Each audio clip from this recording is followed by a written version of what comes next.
This is Real Estate Real Talk, a weekly podcast about real estate industry news that actually matters, hosted by some of the industry's leading agents. Here are this week's hosts. Welcome to the Real Estate Real Talk podcast. This is episode 2 in our series on AI tools for real estate agents. Our guest today is Vandana Bhalla. Vandana, thank you for joining us. Please tell us about yourself and your career. My name is Vandana Bhalla. I've been in real estate since 2003, so over 22 years. I am in Las Vegas, Nevada. I'm the corporate broker at Signature Real Estate Group, and we're a Vegas local born real estate firm out here. Wonderful. I'm so glad you're here. So how did you get started with real estate? Real estate was not something that I had on the radar. In fact, I was in law school before. I started as an elementary school teacher, then went into being a paralegal at the DA's office and realized I really, really love the legal field. So then went to law school, moved out here, followed a boy, moved out to Vegas, and then got into real estate literally by accident as a part-time, like waiting for school to start type of gig. And I just never went back to law school and followed this path. And kind of like how I do everything in my life, once I start something, I just get fully engrossed in it. And this became my world. What were your initial thoughts about AI tools and how have those changed over time? About 3 years ago, somebody told me about ChatGPT, and I thought, oh, great, here we go, robots, right? I'm going to be dancing with robots in no time, and they're going to be stepping on my toes. As I started reviewing, I went to a class one day, and somebody taught me a few things about ChatGPT. They taught me a few things about some of the like Spark app. There were a couple of apps that, no matter what field you were in, that were, pretty dominant. And so I started doing a deep dive because, like I said, how you do anything is how you do everything. And how I do everything is just all in. And so my first experience with ChatGPT was equal parts of excitement and a little bit of panic. It felt like someone handed me like a spaceship and said, hey, good luck, have fun, right? And then I slowly discovered a couple of other AI tools, including CapCut and ManyChat and Zapier and Jasper. I sit down with folks who understand AI and I nerd out on it. And so we do these like nerd out sessions. In fact, I'm going to be doing one today. I've got one scheduled for 2 weeks from now. So every 2 weeks, I get together with a group of like AI crazed folks and we start talking and nerding out on AI. I really wasn't sure how my team would feel about automating social media follow-ups or how they were going to automate. So I just literally started small with them. And I said, just use ChatGPT to draft email copies or generate subject lines or even social media content. Simple, simple, simple. I think the problem with when you have folks that work for you, they're worried that they're going to be replaced. And so we started small. And once they realized how much work and how efficient they were, it just became part of what we do. I mean, we use CapCut for all of our video content. We utilize ChatGPT to help create social media content, to actually create a playbook and whatnot. And once the team saw how much time that we were actually saving and how much better we could engage with leads, everyone jumped in slowly, one at a time. Then I made one person teach another one, and then that person taught another one. And now it's almost like they're working together. And so I feel like my assistants have this unique agent-like configuration within my business where my transaction coordinator is in tune with what my assistant is doing. And they're managing all of my files and my transactions and staying in contact with clients. And a lot of this I've documented. I actually created a playbook called Automate the Hustle. And it has quite a few of the AI tools, how I adopted them, what I'm using them for. It's almost like a roadmap for adopting AI in your real estate business. ManyChat I use exclusively for social media. That is on Instagram. So I don't know if you've ever seen folks that say, drop below in the comments or in my DM the word happy, and I'll send you my playbook on how to be happy, right? So it's similar to that. Specifically for one of my first ones that I tested was on how to make your home more energy efficient or water smart, something of that nature. And then I said, drop in the DMs or on the comments below water or something. And so as soon as that happened, it automatically sent them my one pager. It asked a few questions and then it automatically sent it. So ManyChat was integrated for social media content stuff. And that actually made things a lot easier because now my assistant wasn't having to follow through or follow up with anybody who made a comment or sent a DM or anything like that asking for something specific. It was automatic and that saved her a lot of time. The other thing, once I started talking about how ManyChat was helping, I actually ran into somebody again at one of these nerd out on AI sessions that I had. And he was like, have you looked into Go High Level? And I thought, no, I haven't, but tell me more about it. What we did was a lot of my database was actually in constant contact, and it still is. I also had an older CRM. What I did was I took all of those and put them into Go High Level, and I integrated ChatGPT and Canva and CapCut and Jasper and Zapier, and I slowly just did one at a time. Well, ManyChat was only for the social media follow up, so it didn't get like bogged down in all of the other stuff that we were doing. Automating everything at first is time consuming. The biggest challenge is cleaning up all of the messy data, right? Taking all of these information, the notes, the client details, and the duplicates that you've created without even realizing that you've created them and putting them into something that actually works. And so I've utilized ChatGPT. I have a friend who literally teaches people how to use ChatGPT in a way that you wouldn't. What we've done is we've created these different settings within ChatGPT. My ChatGPT is a sparring partner for me. It takes everything that I put into the system and it tells me, hey, these are the assumptions that you're making that people understand when you're writing this. Here's the challenges that you're going to have with making those assumptions, and here's how you can clean that up. And so I've given it the instruction in my settings to constantly do that for me. What it's doing is it's learning who I am, it's learning the way that I communicate with clients, my tone, all of those things. And then it helps me standardize the note and draft like outreach sequences for my clients. And so the clients are now getting something that's specific for them because I've asked ChatGPT to ask me these questions, to constantly be a sparring partner with me and whatnot. So Canva is, I think, something that a lot of real estate agents use. And if they don't, I mean, there's the free version, it's great. I have the paid version. And then there's now this back door that you can get into on Canva. And that back door allows you access to so many other things. Like I've actually coded and built apps in Canva now because I found the backdoor functionality. CapCut, I know people are only uploading their pictures and videos for their properties into CapCut, but it can actually create short videos. In fact, we do all of our editing for videos right in CapCut. Like I'll usually record on a Zoom or another platform. I can even record right into CapCut and then automatically clip and edit and add the subtitles and anything that I need. Jasper for me sped up content generation. Zapier tied everything together. There's other systems where I can actually have calendars. My calendars can be synced up. How do you maintain authenticity and personal connection with clients when so much of the outreach is automated? And are there safeguards you use that you've built into your process to prevent the automation from seeming too robotic? A lot of the automation that I have that handles repetitive tasks, right? Email reminders, social media follow-ups, campaign sequences. A lot of the automation is just for repetitive tasks.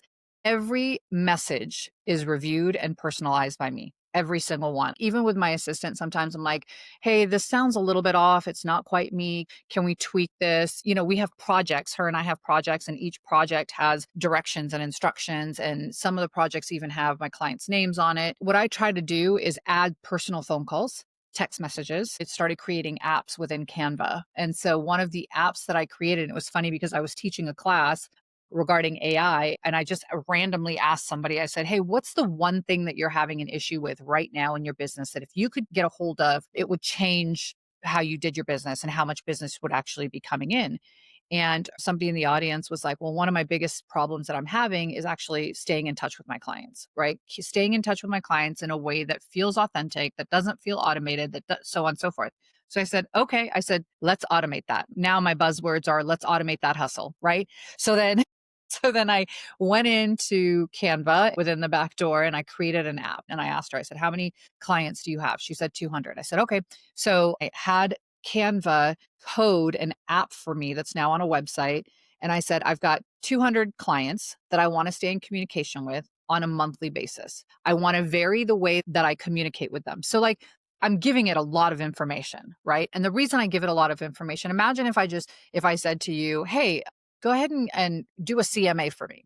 Like you're going to have some questions, right? You're going to be like, okay, well, where's the property? What do I need to know about the house? What's in the home? So you're doing the same thing. Anytime you touch AI, you have to give it details. So it's really funny to me when people are like, yeah, I use ChatGPT and I say, rewrite this listing description. And I'm like, you're not giving it enough information.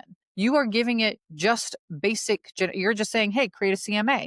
You need to tell it where the house is. You need to tell it what's around it. You need to tell the system how many bedrooms it has, square footage, right? So it's similar in nature. When you go into any AI tool, you have to tell it what you want it to do, who it's writing for, what you would like the final thing to look like, what challenges. And the one task that people tend to miss when they provide AI information is they tend to miss asking AI, hey, ask me other questions that you need to have answers to better do this task. And when you add that one extra thing, which is why I tell mine to be a sparring partner with me, is because I want it to ask me these questions. It takes a little bit extra time, but the more detail I provide it, the better the output's going to be for me. So I gave it all this information and to create the app. And I said, I want it to be varied. I want it to be text messages and emails and phone calls and it's 200 clients and I only want to call 3 to 4 a day.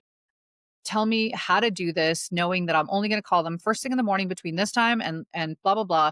Here's my list, right? So we upload the list in it. And what it did was it created a calendar. It, challenged me a little bit. It created a calendar and it said, here's the people you're going to contact. And here's how you're calling them, emailing them. And this is basically your calendar. And they did it for 3 months out in order to contact all 200 clients. So that's one of the ways that you can actually automate and then have a personal touch. So you're including a little bit of you. It's not always just email. Sometimes they're like, well, I'm wearing my name badge. Everybody knows I'm in real estate. No, you actually have to be different. You have to talk to people. You have to let them know. You have to call your clients. I saw something recently. There was something that said 86% of an agent's business is coming from their sphere of influence. That's your list. And I think agents tend to forget that. If 86% of your business is coming from the people you already know, right? Why are they focusing on all the other nonsense? I think that there is definitely room for open houses and door knocking and phone calls and cold calls and things like that. But if the number is so high, and this is data from the National Association of Realtors, they put together membership profile and they say, hey, where are your clients coming from? 66% of all realtors said that none of their business came from paid lead sources. 81% of all realtors said that none of their business came from virtual tours. And 66% of realtors said that none of their business came from open houses. And so 91% of consumers say that they'll refer the business back to their agent, yet only 13% actually do. So those were some of the details, like the data, right? If you look at nationally what's happening with 86%. So if that's the case, why aren't we spending a lot of time on our sphere of influence? Why aren't we talking to our clients and really engaging with them in a way that's meaningful, including text messages, phone calls, emails, actually getting face to face? So those are some of the things that I think people tend to miss. And so I created this app to help essentially automate that, but also give me a list, like a calendar of like how this is, because I live by my calendar. If my calendar is unavailable, I don't even know what I'm going to do. So I put everything on my calendar. I know when I'm calling who, when I'm emailing them, and any of the email stuff my assistants handles. You explained how you automated specific tasks in your business. What do you do with the extra time that your AI tools have created for you? I have more time now for coaching agents, strategic planning my business, property tours. I just recently decided I was going to launch the luxury division. So I have more time to do that. I have more time to consider options like, hey, I'm going to possibly go to Dubai and open a brokerage out there. And what does that look like? I'm drinking my coffee hot instead of reheating it 3 times. You know what I mean? Like there's some really cool things. I get to go on more property tours. I get to speak to more clients. I just feel like I freed up a lot of time. I'm going out of the country for a couple of weeks. I'm taking more vacations. So I'm just like nonstop. I'm like, I just came back from Spain 2 months ago and I'm going to Japan and I'm going to, I've got so many things scheduled and I'm coaching all over the country. So I'm doing things that really get me excited about this business. I'm teaching other agents how to automate their hustle utilizing AI. I'm really, really starting to do business planning more in depth.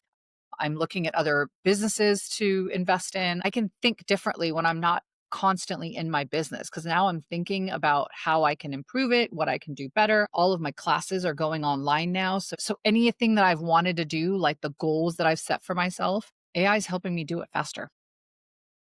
You said you do a lot of teaching and coaching. What do you recommend to an agent just getting started with AI? What are some tips that you think agents are missing when they're approaching AI? There's a ton of resources for AI right now out there. Can you go on YouTube and find some stuff? Absolutely. There's stuff on Instagram. If you just say, hey, I want to use AI more in my real estate business, automatically you're going to start getting stuff in your feed on Instagram and Facebook, right? It's just going to happen. When it comes to, like, for instance, Chat GPT, there's a couple of things that you want to make sure that you provide it with the information. They've got now even, which is crazy, but there is even prompt makers within ChatGPT when you do the search GPTs that can help you make sure that you have all of these things in place. For ChatGPT, you want to describe the task, right? Clearly outline the task that you want AI to accomplish. You want to give it some context. So provide it some background information relevant to whatever that task is. You want to assign it a persona. Ask AI to adopt a specific persona, exactly who it's supposed to be for this particular task. Explain why. So why do you want the AI to handle this task for you? Right. So there's 4 right there.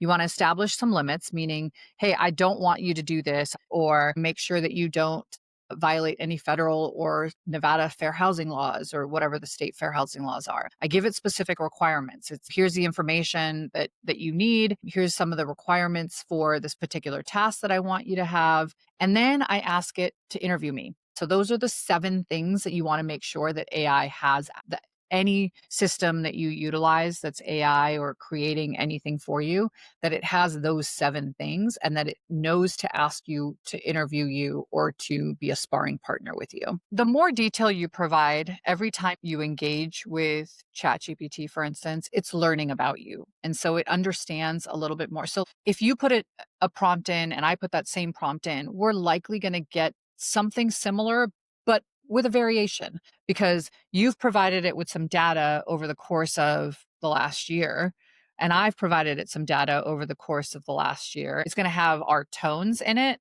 but the baseline message is going to be the same. I remember I saw somebody posted something about Women Empowerment Day or something like that. And so I was like, that's interesting. I read through the caption. And so I was like, I wonder if I can get that same caption. And so I put it in to ChatGPT about, hey, it's Women Empowerment Day. And I just did it very generic. Give me a caption for a social media post about Women Empowerment Day.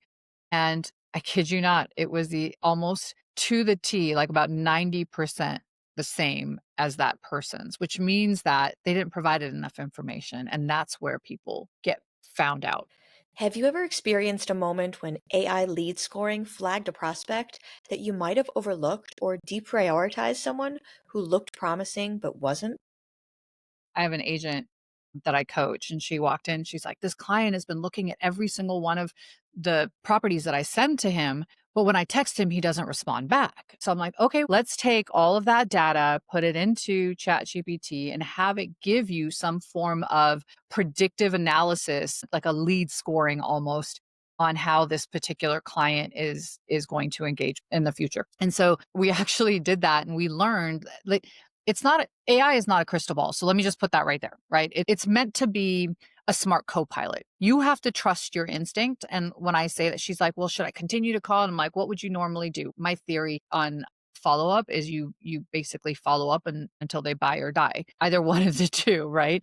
So that's my theory on it. And so I was like, you continue to do that in automated way, and AI allows you to do that easily so that you're not focused on this particular client. But when we put that information into ChatGPT and say, here's how the client engages with us, here's how often we hear from them, here's how often we're contacting them, it actually tells you, hey, don't waste your energy on leads that aren't ready, but you can continue managing this particular client through automation in your CRM with campaigns. And so it'll tell you that.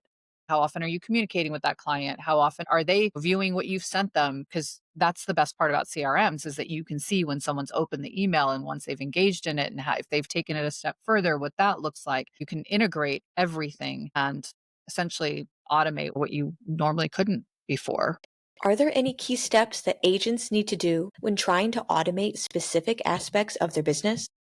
I always say start small. Do one task at a time. I have a class that I teach. So it's AI for real estate agents where imagination meets innovation. And I go over several tools within that class of how AI can help you automate your hustle and how AI can help you with day-to-day tasks and whatnot, including creating business plans, making sure that you're goal setting properly, making sure that you're calendaring everything, making sure that you can set tasks within AI. Like I've got one that's a luxury blog. And so I can reference that. If I don't have any content for the day, it automatically sends me an email and it sends me a push notification from ChatGPT saying, hey, here's what's going on in the luxury real estate market, specifically in Summerlin right now. And here's a good blog post for it. So I've set it to do that every single day, twice a day, first thing in the morning and mid afternoon. I've got constant content if for some reason I don't have anything to post. What I always tell agents is to just start small. Take one thing and automate that. And once you've gotten that done, and usually now with the way that AI functions, you can do a lot of that stuff within a day, like less than a day. The initial setup is going to take time, but once you've automated it, the amount of time that you have left over is going to be so that you can work on your business and actually start getting more business so that you're not constantly in it, in the grind on a day to day. So just start small, start with something simple. Listing descriptions are great. Yeah, sure. That's definitely something simple. But imagine if you could take all of the information that you had, put it into a CRM, create campaigns for your clients based off of what it is that they're going to accomplish. If most agents don't have their clients separated in different campaigns, they don't have them separated under different categories. If you can do that, you spend one day just doing that. Then you put them into that campaign folder and start creating campaigns. I mean, technically, ChatGPT can create those campaigns for you in less than an hour. And you can put them right in and you can communicate with your clients as often as you want. I have my 74 touch plan. It's 74 plus touches. So throughout the year, I can contact every single one of my clients 74 plus times. And you'd be like, oh my God, that's a lot. How do you do that in a year? Because you technically only have 52 weeks. And, like you're constantly in touch with them and they're all varied. Text messages, phone calls, face-to-face, their communication through like gifts that I send out. So they're constantly hearing from me. There is not a single one of my clients that does not believe that I'm in real estate right now. It's like, no matter what happens, they're like, oh my God, there's my real estate agent. Again, there she is. Again, there she is. So like even social media content, I can take a 30-day and say, hey, give me 30 days of social media content that's specific around this topic. And so AI has helped me really look into what my content looks like on social media and just perfect it and make sure it's on a daily basis. I met somebody on the weekend. They're like, you're constantly posting. Like, there is no doubt that you are in real estate. You are constantly posting. It's just, again, automated. So start small and then add. So we call that stacking. So you start small with one task and then you stack another and then you stack another and then you stack another. And then next thing you know, you've automated your hustle. Could you provide an example of a client who you lost touch with, but having those regular touch points brought them back into your business and you were able to reconnect in that way? I've actually always had that personal touch. I've been in business for over 22 years, right? So my sphere of influence is now basically my main source of revenue.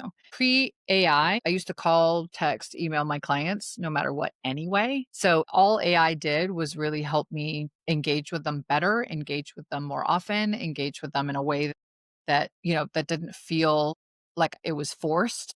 There she is again. She's calling me. She's texting me. Now because it's a little bit automated. They see that I'm there, but they don't necessarily have to hear from me. It's kind of like a billboard, right? Like how many people, real talk, besides attorneys, how many people actually get business from a billboard? It's pretty rare, right? It's pretty rare. The point of a billboard, in my opinion, and I've been on billboards before, it wasn't to get business. It was to provide some form of like, hey, there she is. She's everywhere. The billboard is meant to give you familiarity because familiarity is what breeds attraction. If you think about that, if familiarity breeds attraction, that means people are attracted to you. They're going to follow you. They're going to like what you're doing. They're going to be in your little orbit. And if they're in your orbit, then they're going to work with you. If you could add one AI feature or capability that doesn't exist yet to make your business run smoother, what would it be? Predictive empathy. So a system that could suggest not just what to say, but how to say it, depending on what the client's mood is or what their behavior has been. That's why I think that would be really cool. For instance, I could give it information like, hey, the client's nervous about timing, right? And try this type of phrasing. And until that exists, you have to provide it the details. Who knows? I've said it now, and I guarantee you I'll probably get some form of like, hey, here's an AI that's predictive empathy, right? Like I'm going to start getting ads for it. It's possible that it's out there. I just haven't seen it. I think that's the one thing that's missing.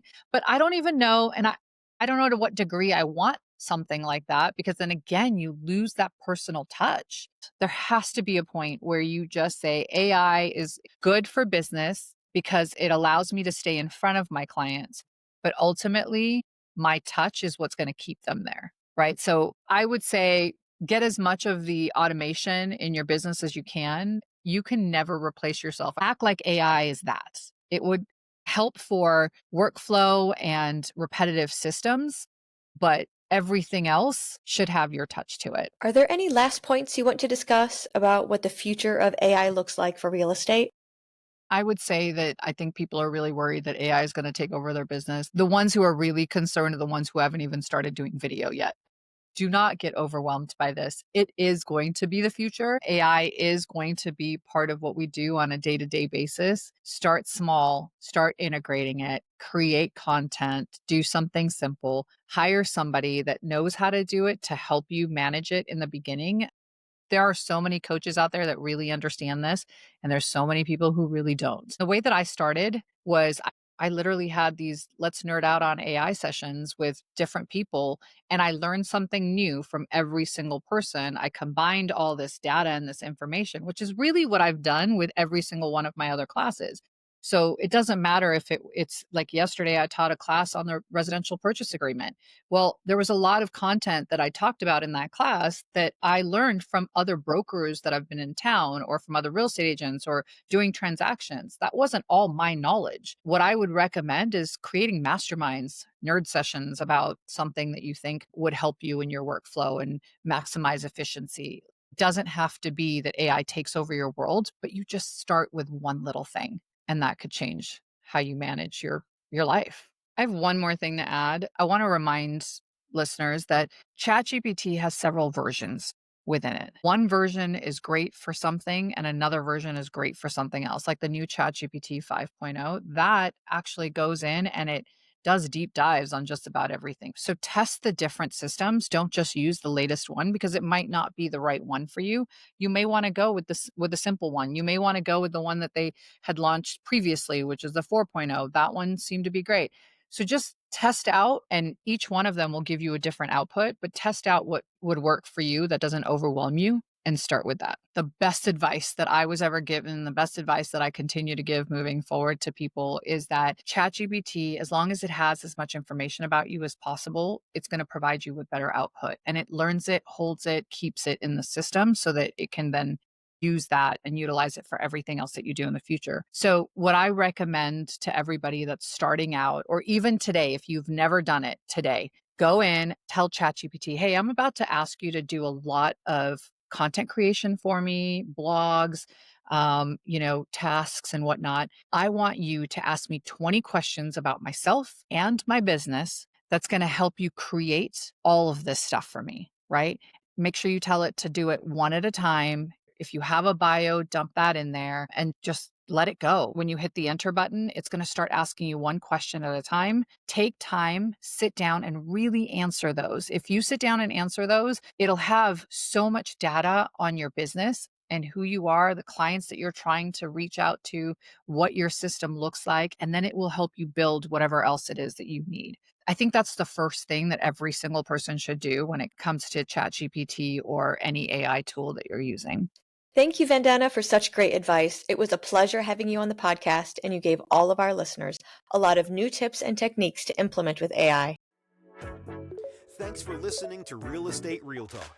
If you like what you just heard, we hope you'll pass along our web address, crs.com/realtalk, to your friends and colleagues. Please leave us a positive review wherever you listen to our podcast, and be sure to check out our archive section on our website for previous episodes. This has been a Residential Real Estate Council production. Join us next time for another edition of Real Estate Real Talk.